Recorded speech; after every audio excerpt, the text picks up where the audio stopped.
ये कथा अत्यंत भावनात्मक और आध्यात्मिक है। सिर्फ एक ईश्वरीय अवतार की नहीं, बल्कि आशा, विश्वास और धर्म की पुनर्स्थापना की कहानी है।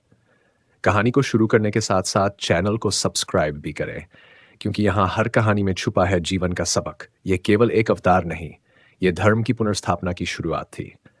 धर्म की रक्षा और अधर्म के विनाश के लिए। यह कोई साधारण जन्म नहीं था, यह ब्रह्मांड की सबसे दिव्य घटना थी।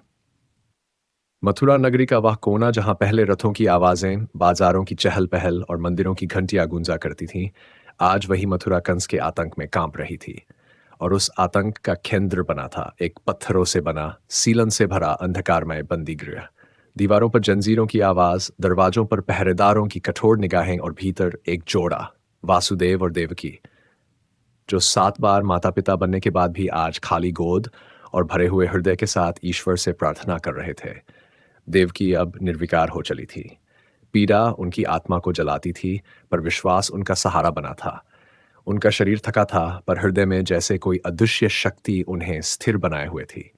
तभी वह विशेष रात आई, भाद्रपद कृष्ण अष्टमी, आधी रात का समय, जब कालरात्रि स्वयं चुप हो गई और ब्रह्मांड गहराई से कुछ असाधारण घटने की प्रतीक्षा करने लगा।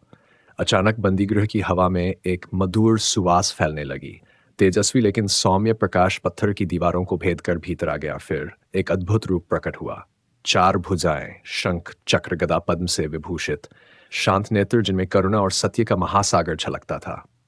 नीलवर्ण शरीर जो स्वयं आकाश की तरह अनंत लग रहा था, वह कोई स्वप्न नहीं था। वह थे स्वयं भगवान विष्णु। देवकी और वासुदेव हतप्रभ रह गए। उनकी आंखों से अश्रु बह निकले। उन्होंने हाथ जोड़कर कहा, प्रभु, ये कैसा सौभाग्य है। इस अधम को अपनी मां बनाने का वरदान आप स्वयं दे रहे हैं। भगवान मुस्कुराए। उनका स्वर सागर की तरह गूंजता हुआ, परंतु मां की लोरी जैसा शांत था।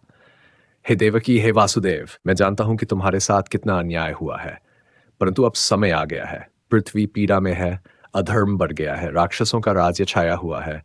इसलिए मैं स्वयं तुम्हारे गर्भ से जन्म लेकर इस संसार में धर्म की पुनर्स्थापना करूंगा।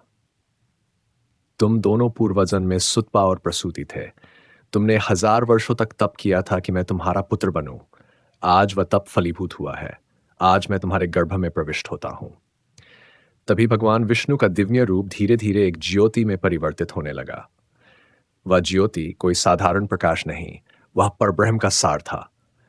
वह ज्योति हवा में तैरती हुई देवकी के समीप आई और उनके हृदय से होते हुए गर्भ में समा गई। वह क्षण न किसी कवि के शब्दों में समा सकता है, न किसी ईशी की अनुभूति में।